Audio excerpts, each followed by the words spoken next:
preparar-se para uma nova encarnação. Estava perfeitamente ciente de que suas futuras existências na Terra não seriam suaves, mas difíceis, pela necessidade de reajustes kármicos e evolutivos. As crianças envolveram-no completamente com as flores e ela partiu, conduzido por elas, em busca de novos rumos.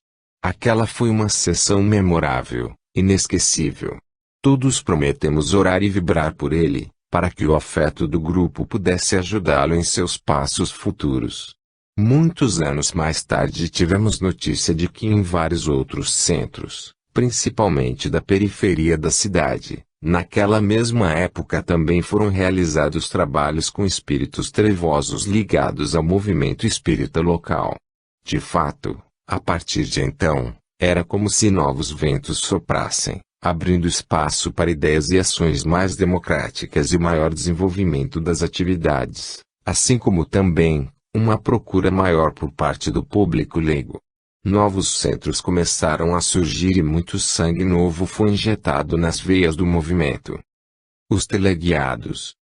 Certa época começaram a ser detectados espíritos que nos pareciam muito perigosos, porque nada temiam e agiam como se fossem máquinas teleguiadas por mentes muito inteligentes e perversas. Eram muitos e nos deram bastante trabalho. Alguns companheiros que puderam observá-los através da vidência disseram perceber em seus cérebros algo parecido a implantes de componentes eletrônicos. Eu também observei o mesmo fato. Isto, no entanto, nos parecia absurdo. Naquela época ainda não tínhamos notícias de qualquer coisa semelhante. Só bem mais tarde começaram a surgir livros psicografados dando detalhes sobre a tecnologia nas regiões mais baixas em níveis até difíceis de se acreditar.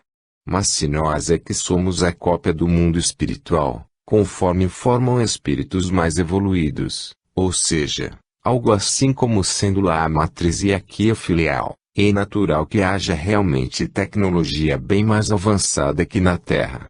Os que lidam com transcomunicação instrumental devem saber disso. Certa noite alguns desses teleguiados fizeram-se presentes no centro e um deles manifestou-se através da incorporação, informando que a partir de então só eles manteriam contato conosco, porque os chefes achavam isto mais seguro. Concluiu dizendo que foram programados de tal forma a serem absolutamente impermeáveis aos trabalhos de doutrinação. A doutrinadora, sem se preocupar com o que ele dizia, começou a ministrar-lhe passes. A sua orientação, todo o grupo concentrou-se no chefe dele, direcionando-lhe, por intermédio desse estranho subordinado, vibrações de paz e amor. Assim, esses robôs espirituais funcionavam como canais ou retransmissores. Como os chefes estavam mentalmente ligados a eles, comandando-os, recebiam as cargas vibratórias de forma direta. Ao que podíamos perceber, isto causava perturbação em suas fileiras. Com isso foi possível atuar diretamente em alguns desses espíritos teleguiados, sempre usando os mesmos recursos, amor, paz e passes em seu campo magnético, além de comandos para libertarem-se das forças hipnóticas que os dominavam. Alguns acabaram sendo liberados daquela condição, retomando seu próprio comando. Provavelmente espíritos benfeitores os ajudaram, retirando-lhes aqueles estranhos implantes. Aos poucos fomos deixando de ter notícias deles. Fim de tarefa. Espíritos sem forma definida. No início de 1989, numa sessão que era realizada exclusivamente para o grupo, ao falar com o Dr. Carlos Augusto, mentor espiritual da casa, através da mediunidade psicofônica de Nêmora, ele disse que eu trabalharia em desobsessão só até o final daquele ano, e que a partir de então iria trabalhar com os mentores. Nêmora que me perdoe, mas levei aquela informação à conta de animismo. Já tinha tido subejas provas da autenticidade das comunicações dadas por seu intermédio, mas deixar o trabalho mediúnico absolutamente não estava nas minhas cogitações. Além disso, sabia que a minha mediunidade não era daquelas que se prestam a orientações espirituais, ou seja, trabalhar com mentores. Era apropriada a atividades junto a sofredores, obsessores e até mesmo trevosos. Incorporar um espírito inferior, possibilitando-lhe manifestação com toda a força da sua personalidade, é muito diferente que dar passividade a um espírito evoluído para aconselhamento, o que envolveria enorme responsabilidade. Conhecer alguns casos em que o despreparo do médium, ou a sua incapacidade nesse sentido, permitiram a desfiguração de mensagens e de orientações, gerando problemas e descrença. Não estava, portanto, nos meus propósitos trabalhar com mentores, pelo menos na forma como imaginava. Nos meados daquele ano passei a receber uns espíritos estranhos. Eu os percebia como seres disformes, mais ou menos do tamanho de uma bola de futebol, mas sem uma forma definida, como se fossem constituídos de gelatina. Em sua intimidade, porém, vibravam pensamentos e emoções. No início não conseguia decifrá-los, ou melhor, jamais o consegui totalmente. Eles vinham sempre 2 ou 3 a cada sessão. Incorporavam-se, sem falar. Neymar aproximava-se e ficava conversando amorosamente com eles, como se estivesse tratando com crianças muito amadas.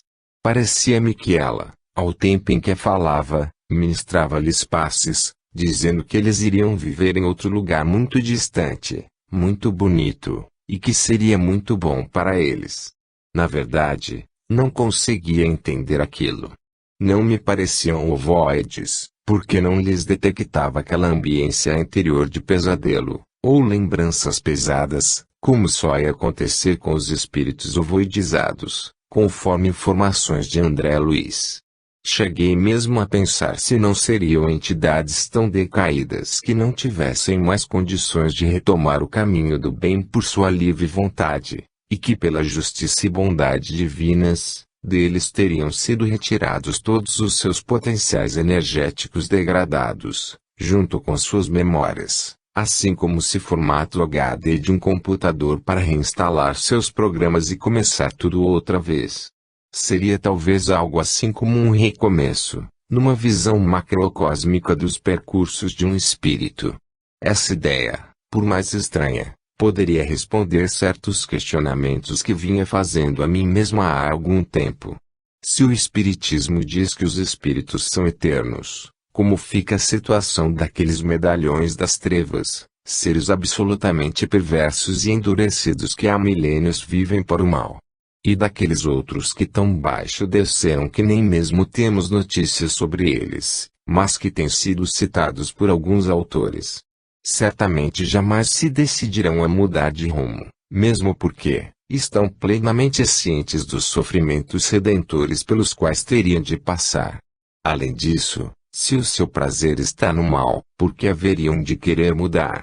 Mas se evolução é lei natural, como explicar o futuro desses seres, que apesar de tantos milênios permanecem no mesmo patamar evolutivo, quiçá, descendo ainda mais e mais? Dizem algumas escolas espiritualistas que Deus irá apagá-los um dia, assim como se apaga a chama de uma vela, mas esse conceito contraria o que diz a codificação da doutrina espírita. Talvez ocorra com eles, chegada a hora de cada um, esse processo de que falamos e então eles poderão recomeçar tudo outra vez, a partir do zero, em novos percursos reencarnatórios. É claro que isto é apenas uma teoria, sem maior fundamentação. Nemora nos disse certa vez que aqueles espíritos, depois da incorporação, eram levados a determinado ambiente espiritual, onde aguardariam a chegada dos outros e que todos seriam enviados para algum planeta primitivo, a fim de darem continuidade à sua evolução. Os meses iam passando e eu só incorporava aquelas estranhas criaturas. Comecei a ficar seriamente preocupada. Estaria sob efeito de alguma terrível obsessão. Conversei com Nemora e ela me tranquilizou, afirmando tratar-se realmente de espíritos que estavam sendo ajudados, para serem devidamente encaminhados a seus destinos. Certa noite durante a reunião entendi, ou soube, não sei como, que o trabalho com aquela falange estava chegando ao fim. Isso me alegrou, pois me permitiria retornar às antigas atividades. A sessão seguinte era a última do ano. Haveria o período de um mês de férias antes do retorno aos trabalhos. Vieram mais uma vez dos mesmos espíritos, os últimos da falange. Nota: ovoides, conforme informações de André Luiz, são espíritos que foram perdendo o perispírito, ou corpo espiritual, devido às suas fixações mentais, dominados pelo ódio e por desejos de vingança. Narra também um caso de obsessão em que os perseguidores espirituais fixaram vários ovoides ao longo da coluna vertebral de uma mulher, para lhe sugarem energias vitais. Fim da nota. Cadê os espíritos? Na primeira sessão do ano seguinte, surpreendi-me por não perceber qualquer aproximação. Sentia vagamente em torno de mim uma espécie de barreira, que me isolava dos trabalhos. Procurei alguma explicação plausível e tranquilizei-me, mas o mesmo aconteceu na reunião seguinte, deixando-me deveras preocupada. Pedi a Nêmora para falar com o Dr. Carlos Augusto e quando isto foi possível disse-lhe o que estava acontecendo. Tranquilamente ele perguntou: não lhe disse que você só iria trabalhar na desobsessão até o final do ano passado? Aquilo foi um choque. Como poderia deixar aquele trabalho que tanto amava, que fazia parte da minha vida? Dr. Carlos Augusto, para me consolar, disse que se quisesse poderia continuar, mas ele desaconselhava, porque minhas futuras tarefas poderiam ser por isso prejudicadas. Teimosamente, continuei retornando ao trabalho, mas já não era mais a mesma coisa. Estava tudo diferente. Antes, quando chegava no centro com dor de cabeça, ao relaxar no início dos trabalhos, deixando-me envolver pelas vibrações luminosas dos benfeitores espirituais, a dor passava rapidamente e ao término das atividades sentia-me sempre muito bem. Agora, porém, não era mais assim. Se chegasse com dor de cabeça ela persistia, mas o pior estava na própria comunicação mediúnica. Estava tudo muito diferente, não era mais prazeroso, não havia mais trabalhos como os anteriores, e eu apenas recebia, de longe em longe, algum espírito sofredor. Por essa época, outros afazeres nas lides espíritas começaram a me absorver o tempo e a atenção e acabei desistindo definitivamente dos trabalhos de desobsessão. Alguns anos mais tarde, completamente envolvida com gravações de vídeos sobre espiritismo e a elaboração do programa de rádio, escrevendo e editando livros espíritas e desenvolvendo algumas campanhas de divulgação do espiritismo, lembrando-me das palavras do Dr. Carlos Augusto, de que iria trabalhar com mentores, entendi o seu significado. Realmente, hoje trabalho com mentores. São espíritos que nunca vi e não faço a menor ideia de quem sejam. Raramente sinto suas presenças, mas sei que estão por trás de todas estas atividades, conduzindo-as. Quando escrevo, geralmente o faço aos pedaços. Relaxo, procuro elevar a frequência vibratória e fazer silêncio mental, serenamente, tranquilamente. De repente a ideia ou as palavras me vêm à mente e trato de escrevê-las. Também já observei que se insisto em trabalhar sem esse apoio, sem essa inspiração ou direção espiritual, minha mente fica mais lenta, as ideias mais pobres e as palavras fluem com maior dificuldade. Percebo, assim, nitidamente, a atuação dos espíritos responsáveis pela tarefa, embora de forma não ostensiva. Merecimento ou compromisso. Certo dia, nessa nova fase, enquanto fazia a caminhada matinal, ia pensando na gratidão que sentia por Deus e os espíritos benfeitores, pela oportunidade de todas estas atividades na divulgação do espiritismo, que tanto me gratificam.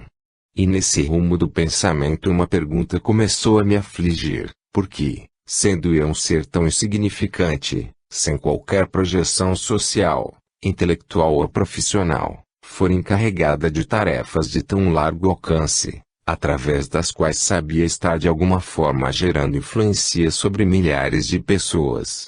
Com este pensamento senti-me ainda menor e um tanto quanto assustada.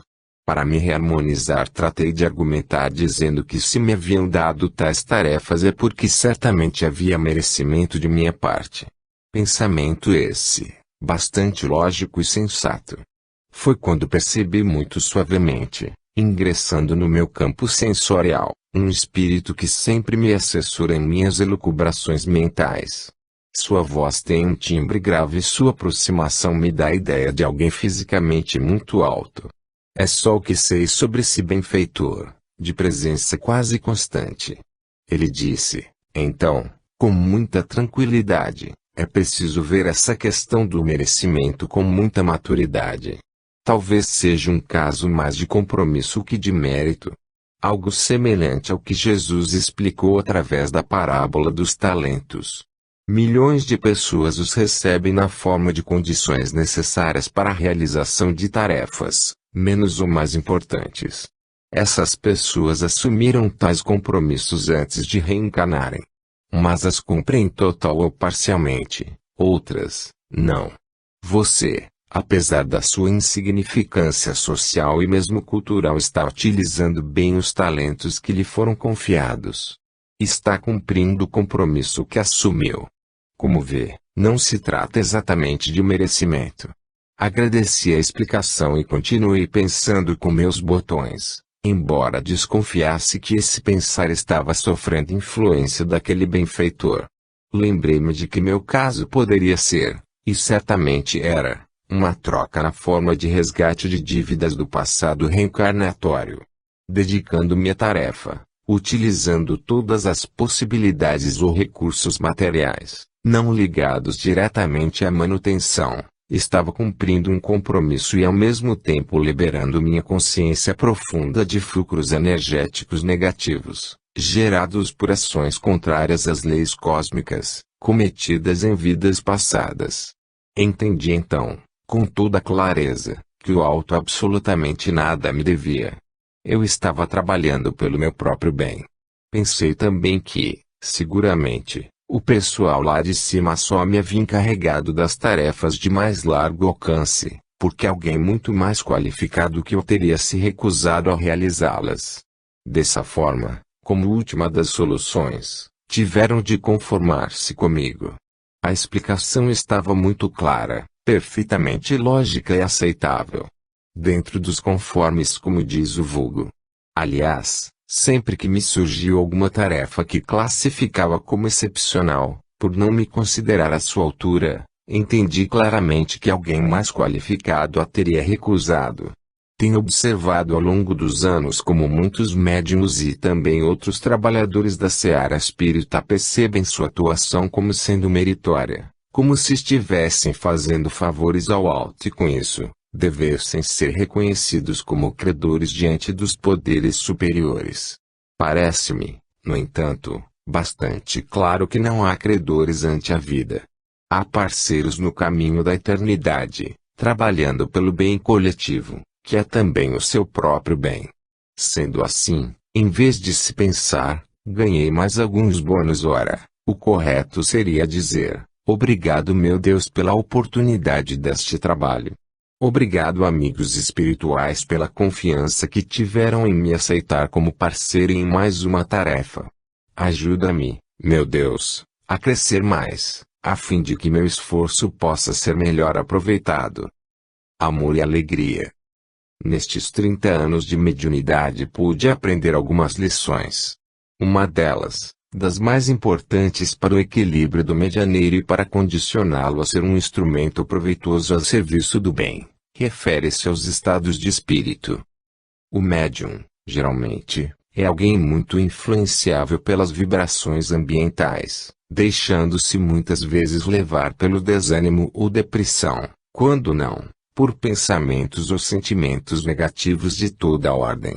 Para manter seu equilíbrio psíquico e elevar a frequência vibratória necessita continuamente desenvolver e dinamizar amor e alegria em seus sentimentos. O amor é energia divina, é a principal nutrição espiritual de que precisa, é o meio que o leva a sintonizar com forças mais altas. A alegria é o melhor antídoto para a maioria das doenças da alma. diz um espírito iluminado que ela reveste todas as virtudes de luz, sendo um verdadeiro elixir de vida. O médium, mais que qualquer outra pessoa, necessita dessa energia e desse elixir, acrescidos da prece, para manter-se em contato com o alto. É a sua melhor defesa, seu mais poderoso recurso para o próprio equilíbrio e, principalmente, para o melhor cumprimento da sua tarefa. Oferta de Deus. Minha consciência e meu coração se dobram ante a mediunidade pelo profundo amor e respeito que lhe tenho. Nunca devemos temê-la, mas cultivá-la com amor, como instrumento ofertado por Deus, através do qual podemos, não apenas resgatar dívidas e cumprir compromissos, mas também perceber presenças sublimes, vivenciar momentos de soberanas emoções, participar de ambientes, atividades e situações tais, que as palavras não conseguem descrever. Mesmo que esses momentos sejam raros, oferta daqueles que nos amam e assistem, são tão grandiosos e deixam marcas tão profundas na alma que os anos não conseguem apagar. E essas marcas são assim como núcleos floridos cheios de paz e harmonia nas profundezas do espírito, onde podemos buscar novos alentos, novas motivações para viver e sentir felicidade, sempre que a vida nos machuca ou se torna amargo ou triste. Perdoe-me, leitor amigo, o entusiasmo, mas sou apaixonada pelo espiritismo e amo a mediunidade. Fim.